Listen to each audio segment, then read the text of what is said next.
어제 어떤 분이 저에게 솔로몬이 구원받았습니까? 그걸 물어보셨어요. 그래서 솔로몬이 구원을 받았는지 안 받았는지 알려드리도록 해보겠습니다. 이 솔로몬은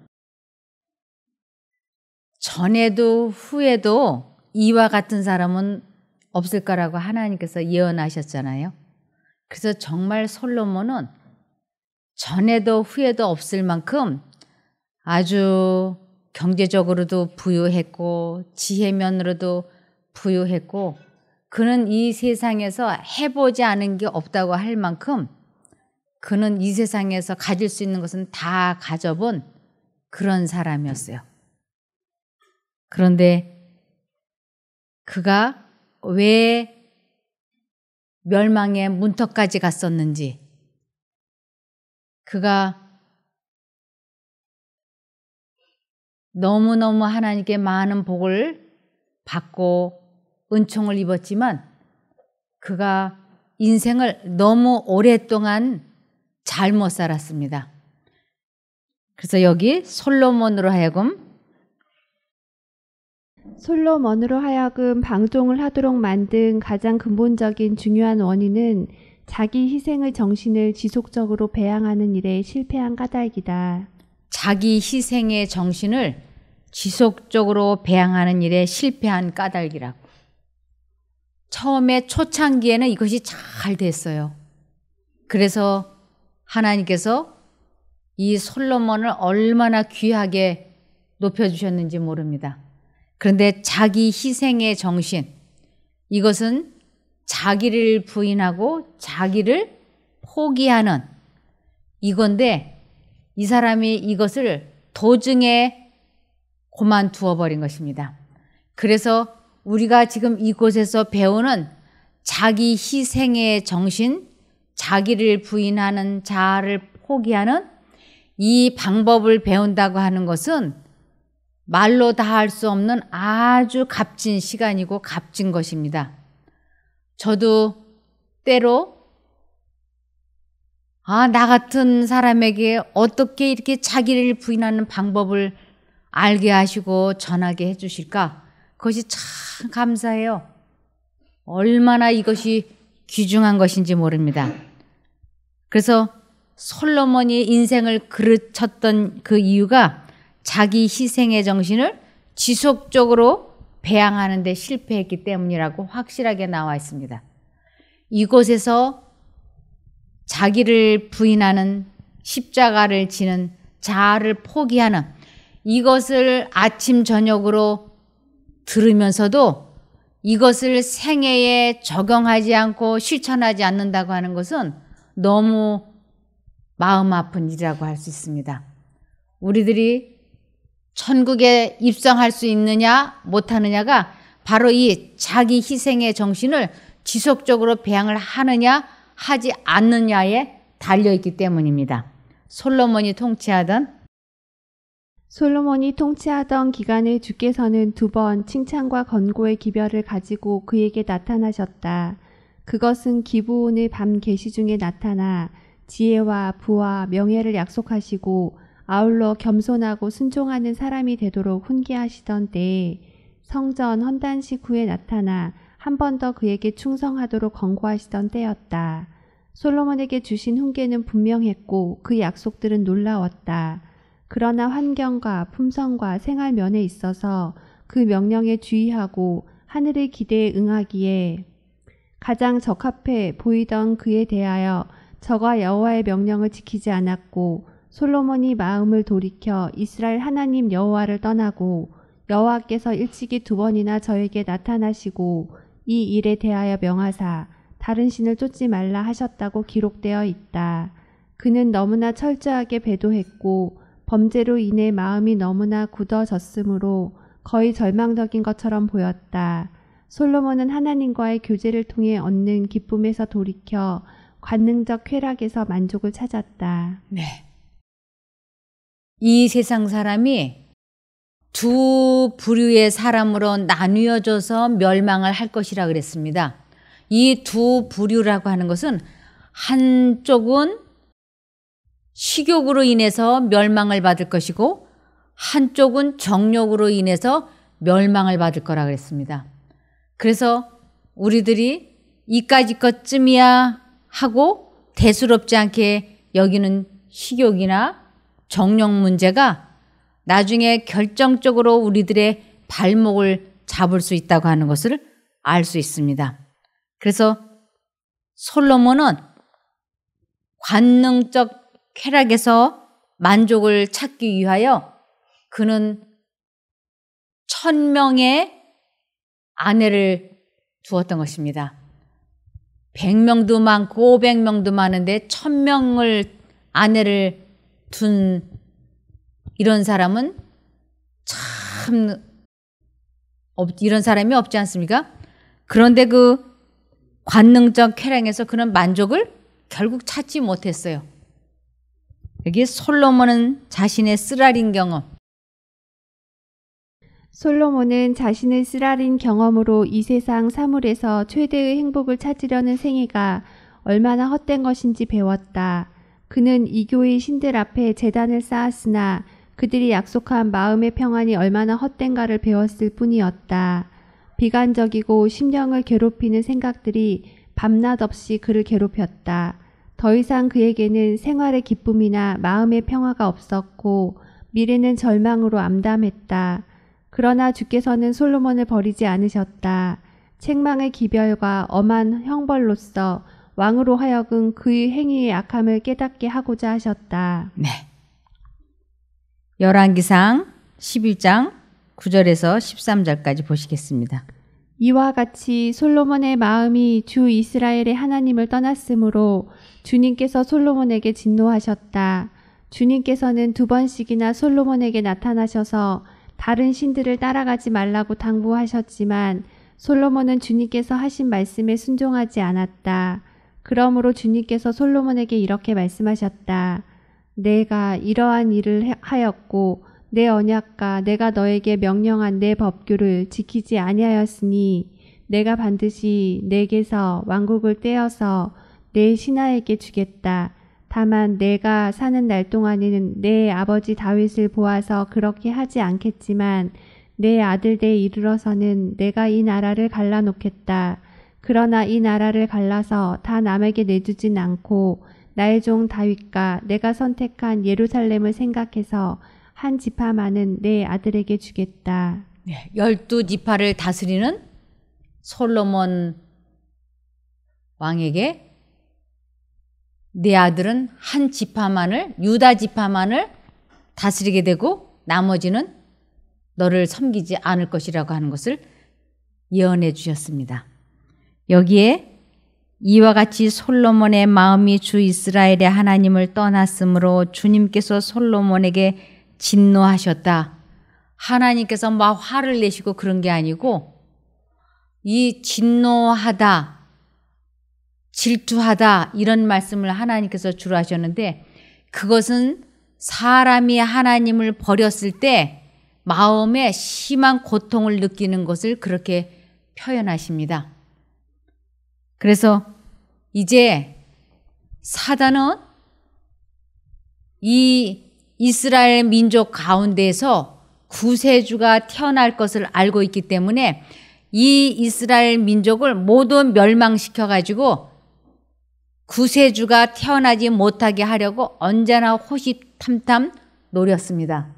그래서 이 솔로몬을 관능적인 쾌락 쪽으로 그를 끌고 갔기 때문에 이제 그 나라에 어려움이 닥쳐오게 사단이 만든 것입니다. 그래서 이 솔로몬이 여자 1000명을 아내로 거느리려면 얼마나 많은 부양료가 들겠어요. 그 부양료를 백성들에게 아주 많은 세금을 거두어서 그들을 부양을 했던 것입니다. 그래서 그들이 그 처첩이 살 궁을 13년 동안 지었어요. 하나님의 성전을 짓는 것은 7년, 그리고 그 하나님의 성전을 짓는 7년이 끝나자마자 자기와 그 첩들이 살 또 여러 부서를 하는데 13년 동안 지었던 것입니다. 그러면서 이 국민들에게, 백성들에게 아주 많은 세금을 걷어서 그걸 충당을 했어요. 그러니까 이 백성들 마음에 아주 원망이 많고, 그리고 이럴 때 사람들 마음에 왕이 바뀌었으면 좋겠다고 하는 생각들이 있지 않겠습니까? 이것이 하나님께서 그렇게 마음속에 반란을 일으키는 것이 아니고 사단이 사람들의 마음에 불만, 불평, 분노 이런 생각을 주입을 시키면서 이제 서서히 이 나라의 반역이 꿈틀거리기 시작하는 것입니다. 그것을 하나님께서는 이제 이 솔로몬에게 네가 나와 지속적으로 관계를 가졌더라면, 아주 이 솔로몬은 지혜롭고 훌륭한 왕이기 때문에 하나님과 관계를 가졌더라면 백성들을 사랑으로 잘 통치를 해서 이렇게 반란이 일어나거나 나라가 두 조각으로 나눠지거나 이런 일이 일어나지 않았을 거예요. 근데 솔로몬이 하나님을 멀리하고 하나님을 믿지 않는 그런 사람이 되면서 그가 이기적이고 악하고 하나님 앞에 그럴 수 없이 배은망덕한 사람이 되면서 이 정치를 잘못했기 때문에 백성들의 마음이 솔로몬에게서 떠나게 된 것입니다. 그것을 하나님께서는 지금 말씀을 해 주신 것이에요. 한 지파만, 유다 지파만, 다윗 지파만 남고 나머지는 너를 떠나게 될 거라고, 내 아들 대에서 나라가 나뉘어질 거라고, 그것이 사단이 그렇게 이끌어 갈 것을 하나님께서는 솔로몬에게 알려주신 것입니다. 솔로몬이 그의 자녀들에게 끼친 가마. 솔로몬이 그의 자녀들에게 끼친 가마. 이 임박한 멸망의 예언이 그 배도한 왕을 꿈에서 깨어나 회개케 하였다. 그리고 그의 통치의 만년에 점점 더 높이 고조되었던 끔찍한 악의 조류를 할 수 있는 대로 막아달라고 구하게 하였다. 네. 솔로몬이 선지자를 통해서 하나님께서 말씀하신 것을 들으면서 꿈에서 깨어난 것처럼 그가 회개를 시작했어요. 이 성경 말씀과 예언의 신에 회개했다라고 하면 그것은 구원을 받은 것을 의미합니다. 그래서 회개라고 하는 것은 돌이키는 것을 의미를 해요. 하나님을 떠났던 사람이, 사단을 따랐던 사람이 사단을 버리고 하나님 쪽으로 돌이킨 것을 회개라고 말씀하고 있습니다. 그래서 솔로몬이 아주 극적으로 회개했어요. 한번 계속해서 보시겠습니다. 그러나 그가 회개할 때 그에게 남아있는 삶의 시간은 단지 2, 3년에 불과하였고 그는 오랫동안 행한 악의 결과를 돌려놓을 수가 없었다. 네. 솔로몬은 죽기 2, 3년 전에 극적으로 회개를 했어요. 그래서 그는 구원을 받았습니다. 죽기 2, 3년. 그러면서 하나님께서 생명의 기별을 보냈을 때 그가 이제 정말 자기만 하나님께로 돌아갈 게 아니고 이 가족과 백성들을 다 하나님께로 돌이켜 보려고 노력을 많이 했지만 그것이 되지 않았어요. 솔로몬은 그 주변에 아주 좋은 산 속에 이방 여인들을 아내로 삼았기 때문에 그 이방 여인들의 신전을 여기저기 많이 지어주었어요. 그래서 그 산을 이스라엘 사람들이 멸망산이라고 이름을 붙이기도 했습니다. 이 솔로몬은 그 여자들을 아내로 많이 맞이하면서 그 마음을 하나님께 고정시킬 수 없게 되었고, 그러면서 그는 해이론자, 하나님을 까맣게 잊어버린 사람이었는데, 그가 죽기 2, 3년 전에 선지자를 보내셔서 하나님께서 그를 책망하시면서 이제 내 나라가 한마디로 망할 거라고 하는 것을 깨우쳐 주셨을 때 솔로몬이 꿈에서 깨어난 것처럼 정신을 차렸다고 말씀하고 있는 것입니다. 계속이요. 그의 악한 행동은 후에 그가 결코 통제할 수 없는 영향을 미치기 시작하였다. 특별히 그것은 그가 우상 숭배를 하는 여자들과 결혼한 결과로 태어난 자녀들의 훈련에 있어서 그러하였다. 솔로몬이 그의 후계자로 택한 아들 르호보암은 암몬 여자인 그의 어머니에게서 죄를 바람직한 것으로 보도록 하는 품성의 특질을 받았다. 때로는 그도 하나님을 섬기려고 애를 썼고 꽤 번영하기도 했지만 그는 굳건하지 못하였고 끝내에는 유년 시절로부터 그를 두르고 있었던 악한 가마에 굴복하고 말았다. 네, 굴복하고 말았다.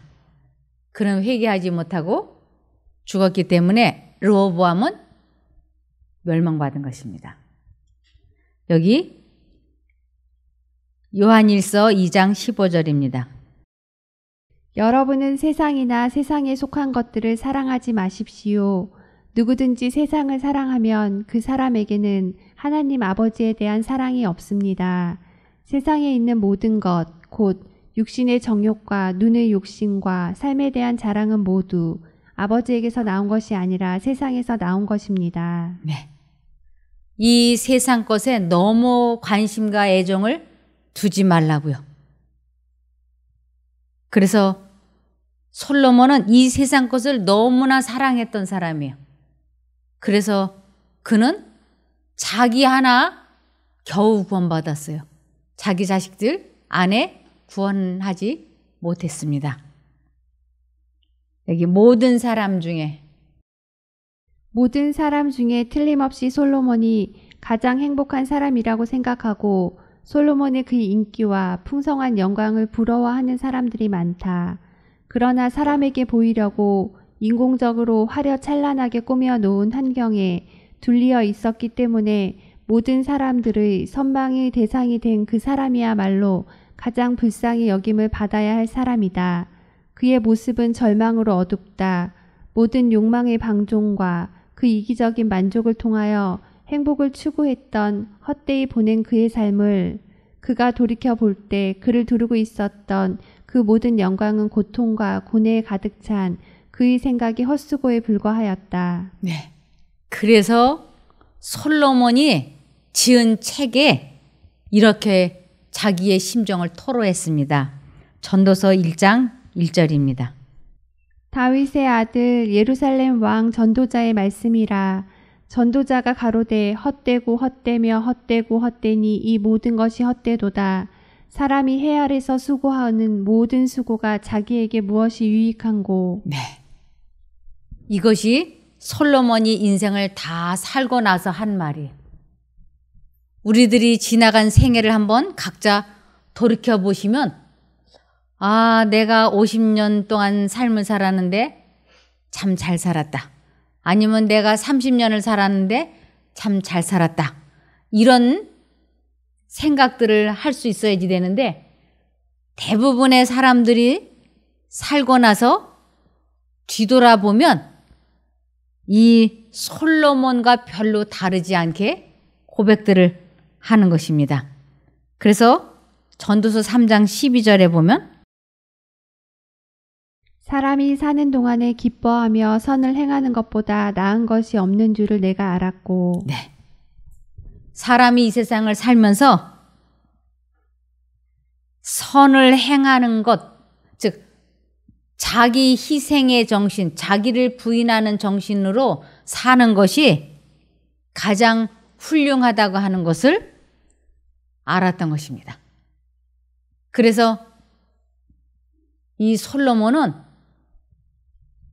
사람들 보고 나이가 1살이라도 젊었을 때 창조자를 기억하라고 말씀을 했어요. 그것이 얼마나 중요한지 전도서 12장 1절을 보시겠습니다. 너는 청년의 때 곧 공고한 날이 이르기 전 나는 아무 낚시 없다고 할 해가 가깝기 전에 너의 창조자를 기억하라. 네. 나에게 아무 낙이 없다고 할 해가 가깝기 전에, 즉 죽음이 나에게 다가오기 전에 창조자를 기억하고 그분과의 관계를 회복하라고. 인생을 다 살아보고 난 뒤에 이 솔로몬은 사람이 사는 동안에 기뻐하며 선을 행하는 것보다 나은 것이 없는 줄을 내가 알았다고요. 이것보다 더 중요한 것은 없다고 그는 말하고 있는 것입니다. 솔로몬은 이 세상에서 가질 수 있는 것은 다 가져봤지만 그의 결론은 하나님께 순종하는 것, 그분을 아는 것, 자기를 부인하는 정신을 지속적으로 배양하는 것, 그것보다 더 가치 있는 일은 이 세상에서 없다고 고백하고 있습니다. 여기 솔로몬의 모든 죄와 솔로몬의 모든 죄와 부절죄는 하나님을 의지함으로 지혜를 얻고 그 앞에서 겸손히 행하기를 그친 것이 그의 큰 잘못이었음을 규명해낼 수가 있다. 이 빗나간 삶의 역사로부터 우리들이 배울 교훈은 누구나 자기 행동의 성향을 주의 깊이 살펴보고 우리를 하나님에게서 떠나게 할 만한 습관은 무엇이나 다 고치라는 하나님의 권고를 따르는 것이 필요하다는 것이다. 그리고 신앙의 순결과 단술성을 깨끗이 보존하려면 크게 조심하고 깨어 기도하는 일이 필요함을 가르치고 있다. 도덕적으로 최고의 수준에 이르고 품성의 완전에 도달하려면 교우 관계나 일생의 반려자를 택함에 있어서 우리의 분별력을 얼마나 잘 활용해야 할지. 네. 여기 맨 마지막에 교우 관계나 일생의 반려자를 택함에 있어서 우리의 분별력을 얼마나 잘 활용해야 할지. 이 솔로몬이 이렇게 인생을 그르치고 잘못된 길을 가게 됐던 제일 첫 번째가 그 애굽 왕 바로의 딸을 자기 아내로 맞아들이게 된 그 첫걸음으로 인해서 시작이 됐던 것입니다. 그래서 우리가 결혼을 할 때 아니면 친구를 사귈 때 상대방이 나에게 악한 감화를 끼칠 것인지 좋은 감화를 끼칠 것인지 심사숙고해보고 관계를 갖도록 말씀하시는 것입니다. 안 그러면 별 생각 없이 대화를 주고받았는데 사람은 어떠한 사람과 대화를 나누고 교제를 나누든 서로가 감화를 주고받고 한다는 것입니다. 좋은 감화를 주고받았다면 내가 좋은 쪽을 갈 수 있을 것이고 악한 감화를 주고받았다면 악한 쪽으로 갈 수 있기 때문에 그런 것입니다. 그래서 이제 드디어 하나님께서 솔로몬에게 예언했던 일이 현실로 나타나려고 준비되고 있습니다. 열왕기상 11장 26절에서 40절입니다. 그리고 느밧의 아들 여로보암이 왕을 대적하여 반란을 일으켰다. 그는 솔로몬의 신하 중 한 사람으로 스레다 출신의 에브라임 사람이었으며 그의 어머니는 수르아라는 과부였다. 그가 반란을 일으키게 된 배경은 이렇다. 솔로몬이 밀로 요새를 재건하고 다윗성의 성벽을 수리하고 있을 때 여로보암은 대단히 유능한 사람이었다. 솔로몬은 그가 아주 열심히 일하는 것을 보고 요셉 자손의 사역군을 감독하게 하였다. 어느 날 여로보암이 예루살렘에서 나오고 있는데 실로 출신의 예언자 아이야가 들에서 조용히 그를 만나 자기가 입고 있던 새 옷을 벗어 12조각으로 찢고 여로보암에게 말하였다. 당신은 이 중에 10조각을 가지시오. 이스라엘의 하나님 여호와께서 당신에게 이렇게 말씀하셨소. 내가 솔로몬의 손에서 나라를 빼앗아 10지파를 너에게 주겠다. 그러나 내 종 다윗과 내가 특별히 택한 예루살렘 성을 위해서 한 지파는 솔로몬에게 남겨둘 것이다. 내가 이렇게 하는 것은 솔로몬이 나를 버리고 시돈의 여신 아스다롯과 모압의 신 그모스와 암몬의 신 밀곰을 숭배하며 그의 아버지 다윗을 본받지 않고 나에게 불순종하며 내 앞에서 옳은 일을 행하지 않고 내 벽과 명령을 지키지 않았기 때문이다. 그러나 내가 택한 내 종 다윗이 내 명령과 법을 지켰으므로 솔로몬의 생전에는 내가 나라를 빼앗지 않고 그가 다스리게 할 것이다. 하지만 그의 아들에게서 나라를 빼앗아 10지파를 너에게 주고 그 아들에게는 한 지파만 주어서 내가 경배를 받으려고 택한 예루살렘 성에서 내 종 다윗의 자손이 항상 다스리게 할 것이다. 이제 나는 너를 이스라엘의 왕으로 삼아 내가 원하는 대로 다스리게 하겠다. 만일 내가 나에게 철저하게 순종하고 내 뜻대로 살며 내가 보기에 옳은 일을 행하고 내 종 다윗처럼 나의 모든 명령을 지키면 내가 언제나 너와 함께하여 내가 다윗에게 했던 것처럼 너를 축복하고 내 자손이 계속 이스라엘을 다스리게 하겠다. 내가 솔로몬의 죄 때문에 다윗의 자손들을 벌할 것이지만 영원히 그렇게 하지는 않을 것이다. 솔로몬이 여로보암을 죽이려고 하였으나 그는 이집트로 도망가서 시삭왕을 찾아가 솔로몬이 죽을 때까지 그곳에 머물러 있었다. 네. 솔로몬에게 이 나라가 이제 둘로 나뉘어질 거라고 예언한 대로 그 일이 준비가 되자 솔로몬이 이 여로보암을 죽이려고 그랬습니다. 그러나 그가 애굽으로 도망을 가서 솔로몬이 죽을 때까지 돌아오지 않았어요. 그래서 결국 솔로몬의 아들 르호보암이 왕이 되었는데 그 르호보암이 아주 이 나라를 잘 다스릴 수 있는, 즉 나라가 두 조각 세 조각이 나지 않을 수 있도록 잘 할 수 있는 아주 절호의 기회가 있었습니다. 그 절호의 기회라고 하는 것은 솔로몬이 죽고 르호보암이 이제 왕이 되었어요. 그랬더니 그 12지파가 르호보암에게 찾아와서 우리들을 잘 다스리면 우리가 당신을 극진히 섬기겠다고, 우리를 어떻게 다스리겠느냐 하고 물어보러 왔어요.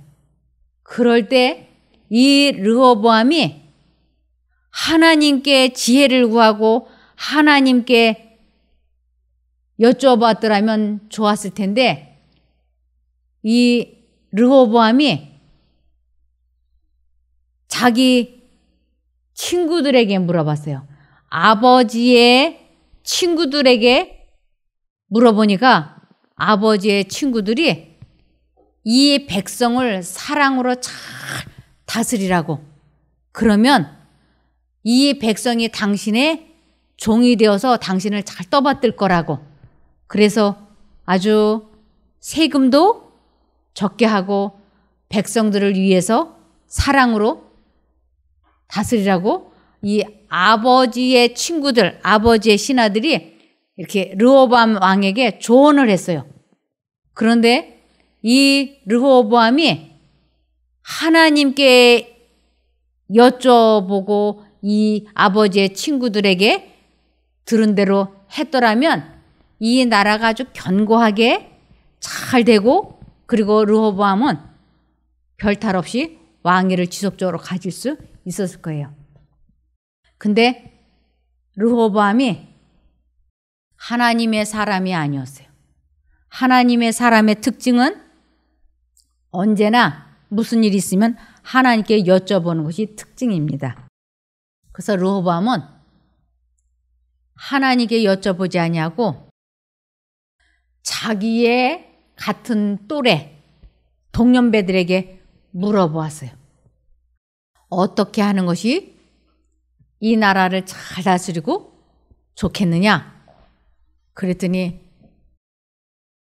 이 젊은 사람들이 이 나라를 아주 무섭게 다스려야 된다고, 아주 아버지 때보다 더 세금도 물리고 아버지 때보다 더 아주 무섭게 다스려야 된다고 그렇게 조언을 해줬어요. 그 말을 듣고 보니까 이 르호보암이 그럴듯해. 그래가지고 이제 각 지파에 두령들이 와가지고 우리에게 어떻게 하시겠습니까? 그랬더니 이 르호보암이 아주 포악한 말로 내가 너희를 아주 엄하게 다스리겠다고 대답을 했어요. 결과가 어떻게 됐을 것 같습니까? 어떻게 됐을 것 같아요? 그건 내일 알려드리겠습니다. 기도하고 마치겠습니다. 하늘에 계신 저희들의 아버지 하나님, 자기를 부인하는 정신을 지속적으로 배양할 수 있도록 저희를 도와주시옵소서. 그것이 인생에 있어서 얼마나 중요한 과제인지요.